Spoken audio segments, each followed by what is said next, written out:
I'm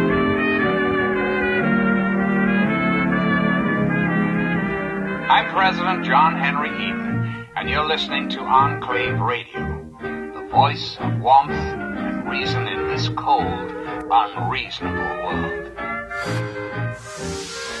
Fallout was developed and published by Interplay Entertainment in 1997. It was an open-world post-apocalyptic role-playing game serving as the spiritual successor to their previous game, Wasteland. Even though Fallout eventually became its own unique game, it was in the beginning developed as an official sequel to Wasteland, and thus the two games share a lot of similarities. Game developer Tim Kaine is largely responsible for the game's creation, as he alone developed many of the game's early mechanics and even the game's engine before assembling a team. With the release and success of Blizzard's Diablo, Interplay wanted to turn Fallout into a real-time online multiplayer game, but Kaine, among others, refused, and after some debate, Fallout stayed true to its original story-driven single-player format. In 1997, after 3 years in development, Fallout, a post-nuclear role-playing game, was released and became an instant success. The following year, the game received a sequel in the form of Fallout 2.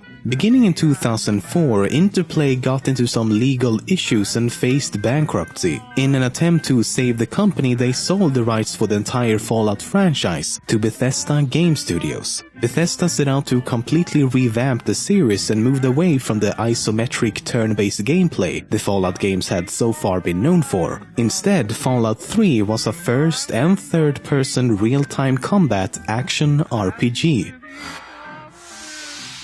Before Bethesda acquired the rights to the Fallout franchise, Interplay and Black Isle Studios worked on a third Fallout game only known by its project name Van Buren. It followed the same style as Fallout 1 and 2 in that the game was isometric and turn-based, instead of the open-world environment Fallout 3 would later introduce. And they got really far into development as well. It's been said that the Jefferson engine created specifically for this game was 95% complete when the game was cancelled back in 2003. However, some of the content did not go to waste as it was later used in Fallout New Vegas. For example, Caesar's Legion, The Burned Man, and Big MT. So many characters, locations, buildings, anything really, are based on or inspired by things from the real world. Some are obvious Easter eggs, while others are more difficult to spot. There's so much of this stuff in the Fallout games that it could almost be an entire episode on its own. But let's cover a few of them at least.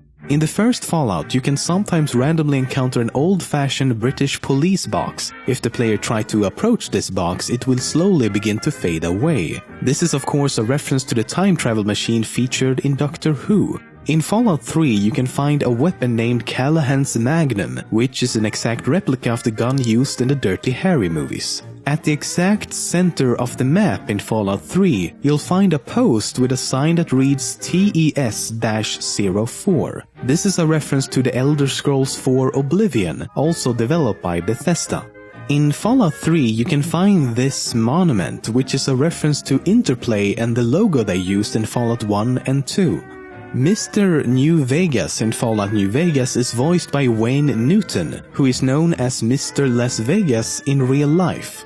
Benny, also from New Vegas, is based on real-life American mobster Benjamin Bugsy Siegel. Indiana Jones' remains can be found inside a fridge, mocking a scene from the fourth installment where Indiana Jones survives a nuclear blast by hiding inside a fridge. In Nipton, you'll find two shard skeletons with the names Owen and Beru. This is a morbid reference to a scene in Star Wars when Luke Skywalker returns home to find the burned corpses of his Aunt Beru and Uncle Owen. You know how in many trailers, endings and art for the games, the protagonist can be seen walking alongside Dogmeat? Well, this was inspired by the movie Mad Max 2. In fact, the entire franchise was heavily inspired by the Mad Max universe, especially the movies featuring Mel Gibson. Another example is the leather armor used by the main characters that was designed based on the one Mel Gibson used in the movies. In Fallout 3, there's a quest called The Power of the Atom. It revolves around the town Megaton and more specifically the unexploded atomic bomb located at the town's center. Now, during the quest, the player is normally given the choice of detonating the bomb instead of disarming it, thus receiving a lot of negative karma. However, in the Japanese version of the game, this option is not available for, well, obvious reasons. One of the most popular soft drinks in the Fallout universe is Nuka-Cola. It is obviously based on the real-world Coca-Cola. In Fallout, Nuka-Cola was invented in 2044 by a man named John Caleb Bradberton. Now, what's interesting about this name is that John Caleb Bradberton is an amalgamation of the inventors of Coca-Cola and Pepsi, named John Pemberton and Caleb Bradham, respectively. In Fallout 3 and New Vegas, there's a weapon called Fat Man, which is a tactical nuclear catapult. In more simple terms, you can shoot nukes from your frickin' shoulder. The name is taken from the atomic bomb dropped on Nagasaki, Japan at the end of World War II. This thing is obviously not real, though, right? Well, it does kind of exist in real life. It was based on the very real weapon called the M28, M29, or simply the Davy Crockett. The Davy Crockett. The round was set for a low height of burst. It detonated perfectly, releasing its lethal radiation.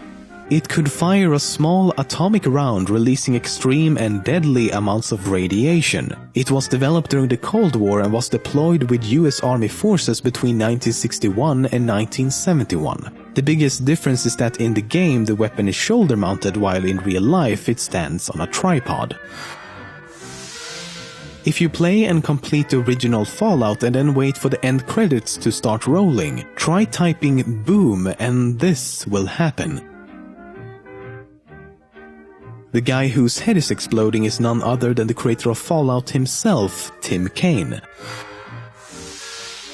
During the opening of Fallout New Vegas, you're shown ink blots in order to determine your mental health. Some players thought that one of the ink blots looked like two bears high-fiving, but this was sadly not an option in the game. So, as with every popular game on PC, a mod was created specifically to include the option of two bears high-fiving. This opinion got popular enough that when Obsidian developed and released the DLC Honest Hearts, they referenced this turn of events by adding a character named Two Bears High-Fiving. In Fallout 2, there's a religious sect called the Hubologists, who believe in the religion of Hubology. They can be found in the former city of San Francisco and was founded by a man named Dick Hubble. This is all a parody of the real-world religion of Scientology, which was founded by science fiction writer L. Ron Hubbard. It even parodies famous Scientology advocate Tom Cruise and his wife at the time, Nicole Kidman, in the form of two characters named Juan Cruz and Wiki Goldman.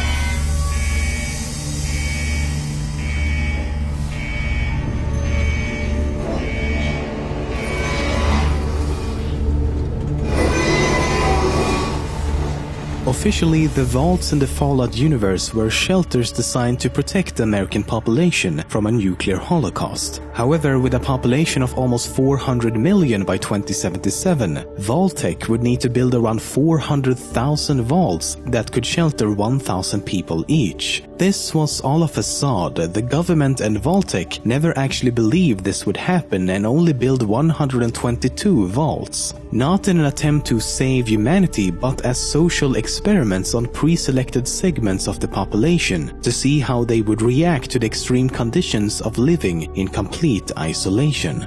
Given these experiments, a few vaults in Fallout has some pretty interesting and bizarre stories to tell. In Vault 6 and 12, small amounts of radiation was continuously leaked into the vault until its residents eventually turned into ghouls. This eventually transformed into the ghoul-infested town of Necropolis, featured in the first Fallout. 999 men entered Vault 68, but only one woman. Vault 69 is its counterpart with 999 women, but only one man. Neither vault lasted very long though, as the unbalanced population was unable to reproduce. Vault 77 contained only one man and a crate full of puppets. It was an experiment to observe the human condition in complete isolation. After only 1 hour, the man now known as Puppet Man was pounding on the vault doors, screaming that he was the only one there. After a few months, the puppet started talking to him and he only continued his descent into insanity. Vault 106 experimented with psychoactive drugs and their effects on the human mind in this enclosed space. The population swiftly descended into insanity, and when the player finally gets there, the drug is still pumped into the vault, causing hallucinations. The remaining population of the vault has gone completely insane, attacking anyone on sight. Vault 108 was special for the fact that it had a cloning facility. This quickly got out of hand, however, as clones became very aggressive against non-clones. When the player arrives, only clones named Gary remains. Upon arriving at Vault 11, the inhabitants were told by a computer that they must sacrifice one person per year or everyone would die. The decision process was settled by a democratic voting system, and life continued as normal inside the vault. Well, except for the killing one person every year part. After a while, some people wanted a lottery instead of a democracy, and arguments quickly turned violent. People started killing each other, and at the end of it all, only 5 remained. These 5 survivors made a pact to commit suicide together and refused to sacrifice any one person. Only then was it revealed that they had been living a lie. A year had passed and no one died because that was exactly what the computer wanted. The computer simply wanted them to defy the rules. Knowing that these years of sacrifice had been for nothing, 4 out of the 5 survivors decided to commit suicide anyway. The remaining Vault Dweller then left Vault 11, and his identity has since never been revealed. When the night is calm and peaceful, loving hearts are all in tune. There's 2 lonesome people in the whole wide world. That's me and the man in the moon. When the